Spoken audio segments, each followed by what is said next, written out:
देवयानी के बारे में क्लू खोजने आए सिद्धार्थ को जब कुछ भी नहीं मिला तो उसने वापस जयपुर जाने का निर्णय ले लिया था।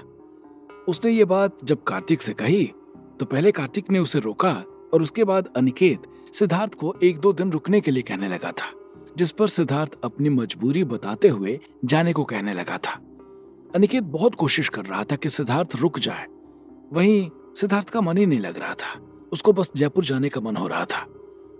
अभी वो तीनों लोग खड़े होकर आपस में बातें कर ही रहे थे कि तभी वहां पर एक ट्रक आता हुआ दिखाई पड़ा।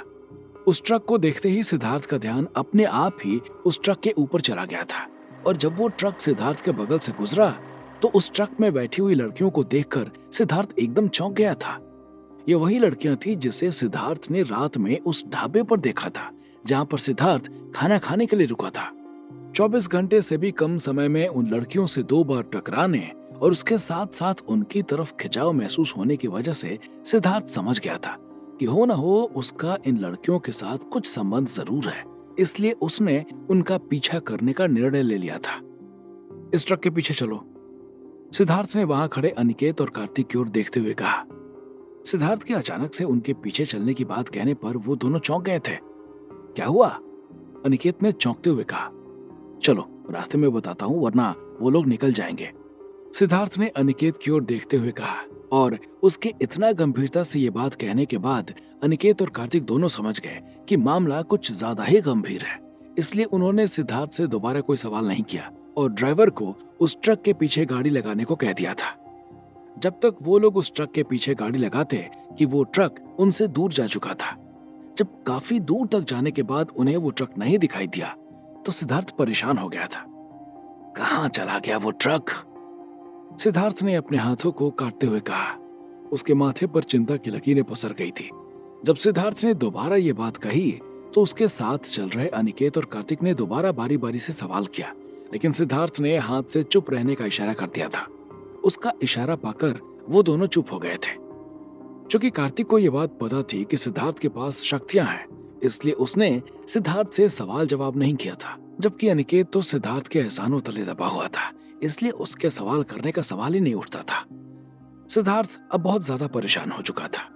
जब उसके पास उन लड़कियों से बात करने का मौका था तब उसने उन लड़कियों से बात नहीं की थी। अब जब वो आंखों से ओझल हो चुकी थी तब सिद्धार्थ उनके लिए परेशान हो रहा था। ये बिल्कुल वैसा था कि जब हमारे पास कोई हमारा खास होता है तब हम उसकी कद्र नहीं करते, और जब वो हमारी आंखों के सामने से चला जाता है तब हमें उसकी बहुत याद आती है। सिद्धार्थ के साथ भी बिल्कुल ऐसी ही सिचुएशन थी। उन्हें नहीं बता सकता तो कम से कम मुझे तो बता क्या हुआ है? क्यों अचानक से तूने उस ट्रक के पीछे चलने को कहा? सब ठीक है ना? हैरान परेशान सा चेहरा लेकर वहां बैठे सिद्धार्थ के कानों में गुल्लू की आवाज सुनाई पड़ी, और जब सिद्धार्थ ने गुल्लू की आवाज सुनी तो उसकी तरफ देखने लगा था। उसने गुल्लू को अपनी गोद में उठा लिया था ताकि जब वो गुल्लू से कुछ कहे तो उसकी बात उसके बगल में बैठे अनिकेत को ना सुनाई पड़े, क्योंकि कार्तिक को तो उसके बारे में सब कुछ मालूम था। मुझे नहीं पता, लेकिन मैं ये बात बहुत अच्छे से जानता हूँ कि उन लड़कियों में कोई तो ऐसी लड़की है जिसका संबंध मुझसे या फिर भारत से है, सिद्धार्थ ने फुसफुसाते हुए कहा। तो गाड़ी रुकने से क्या फायदा? इससे बोलो कि जहां तक रोड जा रही है वहां तक चले। अगर किस्मत अच्छी रही तो हमें वो यहीं मिल जाएगी, वरना हम उन्हें तब तक ढूंढेंगे जब तक वो हमें मिल नहीं जाती। गुल्लू की आवाज सिद्धार्थ के कानों में सुनाई पड़ी। हालांकि सिद्धार्थ को गुल्लू का आइडिया बहुत अच्छा नहीं लगा था, लेकिन अंधों में काना राजा की तरह था। जहां पर सिद्धार्थ क्लूलेस बैठा हुआ था वहां पर उस ट्रक को ढूंढने के लिए सिद्धार्थ को गुल्लू का आइडिया ही बेहतर लगा था। उसने अनिकेत और कार्तिक से आगे चलने को कह दिया था और वो दोनों बिना कोई सवाल जवाब किए चल पड़े थे। इधर सिद्धार्थ, कार्तिक और अनिकेत उस ट्रक को ढूंढ रहे थे जिसमें वो लड़कियां बैठकर गई थीं, और उधर दूसरी तरफ अमन और रोहन रिया माथुर से मिलने का जुगाड़ बना रहे थे। एक ऑप्शन है मेरे पास अमन सर, जिससे मैं रिया मैम से मिलकर आपके बारे में बता सकता हूँ, रोहन ने अमन की ओर देखते हुए कहा। चूंकि रिया ने अमन की फोटो पुलिस को देते हुए उसकी गुमशुदगी की रिपोर्ट दर्ज करा दी थी, इसलिए अमन तो अब बाहर नहीं निकल सकता था, क्योंकि इससे उसके पकड़े जाने का डर था। इसलिए अमन और रोहन दोनों ने मिलकर यह प्लान बनाया था कि रोहन जाकर रिया माथुर से मिलेगा और उसे अमन के बारे में बताएगा, ताकि अमन और रिया आपस में मिल सकें, और उसके बाद अमन उसके सामने जगत प्रसाद माथुर और सुयश का राज खोल सके। क्या प्लान है बताओ? अमन ने रोहन की ओर देखते हुए सवाल किया। मैं ना अपनी बाइक से रिया मैडम की गाड़ी में टक्कर मार देता हूँ। जाहिर सी बात है, उसके बाद रिया मैडम मुझे उठाने आएंगी और जैसे ही रिया मैडम मुझे उठाने आएंगी, मैं उनके कान में कह दूंगा कि वो मेरे घर पर आकर आपसे मिल लें। रोहन ने अमन नायक की ओर देखते हुए कहा। अगर अमन इतनी मुसीबत में ना फंसा होता और इसके बाद रोहन ने उसकी मदद ना की होती, तो शायद इतना गंदा सुझाव देने के लिए अमन नायक रोहन को थप्पड़ मार देता। लेकिन उसने ऐसा कुछ नहीं किया, क्योंकि रोहन भले ही उसकी कंपनी का जूनियर रिसर्चर था, लेकिन था वो एक 19-20 साल का लड़का ही। उसका दिमाग जितना काम कर रहा था, वो उस हिसाब से सजेशन दे रहा था। कुछ देर तक अमन ऐसे ही चुप बैठा रहा और फिर उसके बाद रोहन की ओर देखते हुए बोला, ये आइडिया सही नहीं है रोहन, इसमें तुम्हारी जान जाने का खतरा है। फिर क्या किया जा सकता है? रोहन ने अमन नायक की ओर देखते हुए कहा। मैं कुछ सोचता हूं, अमन ने जवाब दिया और उसके बाद अपने दिमाग पर जोर देने लगा था। अमन सोच रहा था कि आखिर वो रिया माथुर से कैसे मिल सकता है।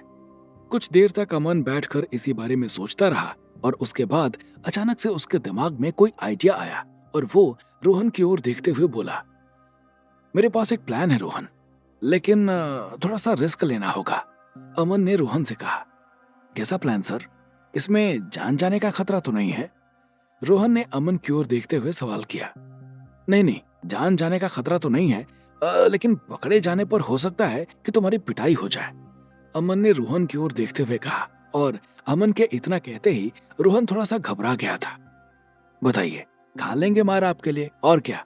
रोहन ने अमन की ओर देखते हुए कहा और उसके बाद अमन ने रोहन को अपना प्लान बताना शुरू कर दिया था। जैसे जैसे अमन रोहन को अपना प्लान बताते जा रहा था, वैसे वैसे रोहन का चेहरा एक अजीब सी गंभीरता के साथ भरा जा रहा था। अमन के प्लान में जान का खतरा तो नहीं था, लेकिन जैसा अमन ने कहा था कि पकड़े जाने पर पिटाई बहुत होगी, वो रिस्क साफ साफ दिखाई दे रहा था। इधर अमन रोहन को रिया माथुर से मिलने का प्लान समझा रहा था और उधर दूसरी तरफ सिद्धार्थ समेत बाकी लोग उस ट्रक को ढूंढ रहे थे। वो लोग ट्रक को ढूंढते ढूंढते इतना आगे निकल आए थे कि लगभग सीहोर जिला खत्म होने वाला था, लेकिन उन्हें अभी वो ट्रक नहीं दिखाई पड़ा था।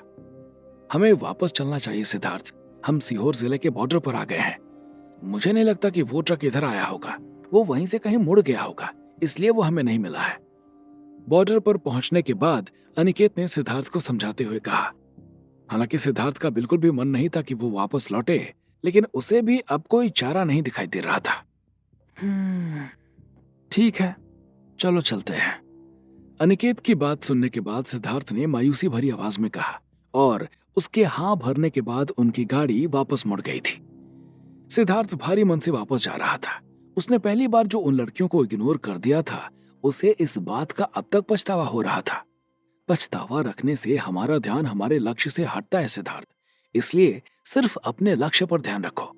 सिद्धार्थ का लटका हुआ मुंह देखकर गुल्लू ने उसे समझाते हुए कहा। अगर कोई और मौका होता तो शायद दार्शनिक बनने की एवज में गुल्लू को डांट खानी पड़ती, लेकिन आज सिद्धार्थ को इस दर्शन शास्त्र की जरूरत थी, इसलिए सिद्धार्थ को उसकी बात बुरी नहीं लगी थी।